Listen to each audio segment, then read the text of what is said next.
ধৃষ্টকেতুশ্চেকিতানো কাশীরাজশ্চ বীর্যবানো পুরোজিত কুন্তীভোজশ্চ শৈবশ্চ নরপুঙ্গব যুধামনুশ্চ বিক্রান্ত উত্তমৌজাশ্চ বীর্যবানো সৌভদ্র দ্রৌপদায়শ্চ সর্ব এব মহারথা अस्माकन्तु विशिष्टा जे तानिव द्विजोत्तम नायकां मम सैन्यस्य संगार्थं तान् ব্রবীমি তে। সেখানে ধৃষ্টকেতু, চেকিতান, কাশীরাজ, পুরুজিত, কুন্তীভোজ ও শৈবের মতো অত্যন্ত বীর বলবান যোদ্ধারাও রয়েছেন। সেখানে রয়েছেন অত্যন্ত বলবান যুধামনু, প্রবল পরাক্রমশালী উত্তমৌজা, সুভদ্রার পুত্র এবং দ্রৌপদীর পুত্রগণ। এই সব যোদ্ধারা সকলেই মহারথী। যে দ্বিজোত্তম আমাদের পক্ষে যে সমস্ত বিশিষ্ট সেনাপতিগণ সামরিক শক্তি পরিচালনার জন্য রয়েছেন, আপনার অবগতির জন্য আমি তাদের সম্বন্ধে বলছি। ভবান ভীমশ্চ কর্ণশ্চ কৃপশ্চ শমিতঞ্জয় অশ্বত্থামা বিকর্ণশ্চ সৌমদত্ত স্তৈথব চ।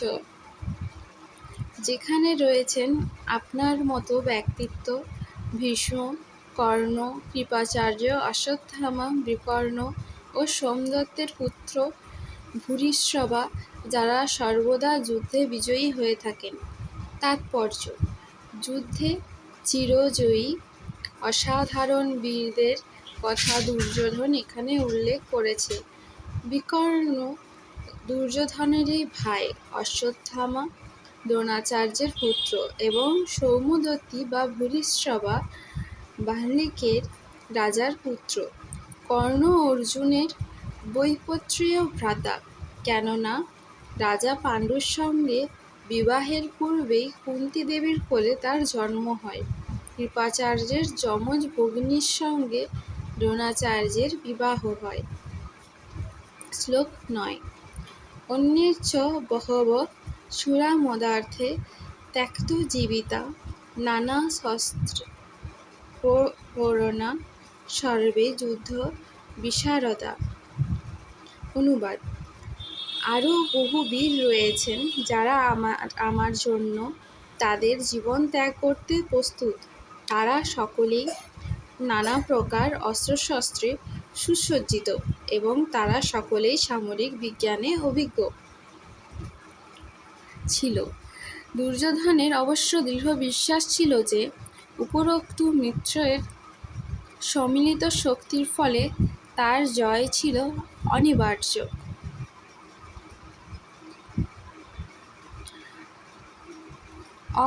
শ্লোক ১০। অপর্যাপ্তং তস্মাকং বলং ভীষ্মাভিক্ষরিতং পর্যাপ্তং তিদমেতেষাং বলং ভীমাভিরক্ষিতম। অনুবাদ: আমাদের সৈন্যবল অপরিমেয় এবং আমরা পিতামহ ভীষ্মের দ্বারা পূর্ণরূপে সুরক্ষিত।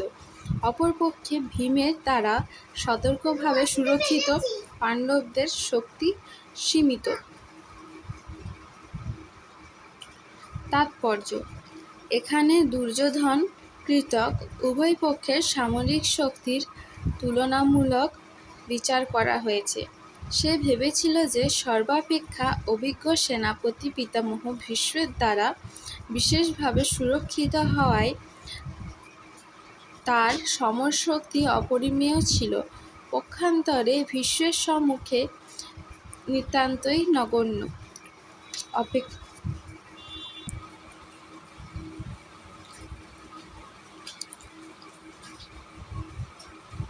দুর্যোধন চিরকালই ভীমের প্রতি ঈর্ষাপরায়ণ ছিল, কারণ সে জানত যে যদি তাকে কোনো দিন মরতে হয় তাহলে একমাত্র ভীমের হাতেই তার মৃত্যু হবে। একই সঙ্গে ভীমের মতো শ্রেষ্ঠ সেনাপতির উপস্থিতির কারণে সেই যুদ্ধে তার জয় সম্বন্ধে সে সুনিশ্চিত ছিল।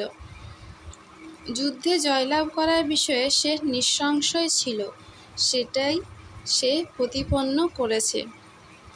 এটা ছিল শ্রীমদ্ ভগবদ্ গীতা অধ্যায় 1 বিষাদ যোগের শ্লোক 5 থেকে 10।